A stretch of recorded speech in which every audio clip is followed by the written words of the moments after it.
தீபாவளிக்கு ரவா லட்டு பண்ணலாமா? சூப்பர் டெக்ஸ்சரோட அருமையாக இருக்கும்.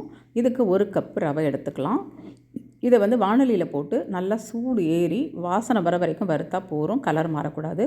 முந்திரி, திராட்சை இதை 1 கரண்டி நான் நெய் போடுறேன். போட்டுட்டு நல்லா ஃப்ரை பண்ணி ஒரு தட்டில் எடுத்து வச்சுடுவோம். இது எப்படியே இருக்கட்டும். 1 கப் சுகர்.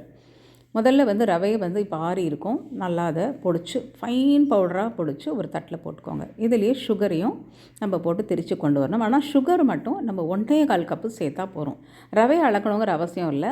இது 1.25 கப் போடுங்க. ஸோ சுகர் கரெக்டாக இருக்கும். நீங்கள் ஃபுல்லாக போடணுன்னா போட்டுக்கலாம், ரொம்ப இனிப்பாக இருக்கும், அவ்வளோதான். கொஞ்சம் நம்ம ஏலக்காய் பொடி சேர்த்து கலந்து விட்டுருங்க. ஒரு 1/2 கப் நெய் எடுத்து வச்சுக்கிறேன். இதை நல்லா சூடு பண்ணி கொஞ்சம் கொஞ்சமாக போட்டு கலந்துக்கோங்க. அப்புறம் கையால் நம்ம பிடிச்சிடலாம். முதல்ல ஸ்பூனால் கலந்துக்கோங்க சூடு இருக்கிற வரைக்கும். அப்புறம் பொறுக்கிற சூடு இருக்கும்பொழுது லட்டுவாக பிடிச்சி வச்சிடணும். ரொம்ப சூப்பராக இருக்கும். கண்டிப்பாக ட்ரை பண்ணி பாருங்கள். அனைவருக்கும் தீபாவளி நல்வாழ்த்துக்கள்.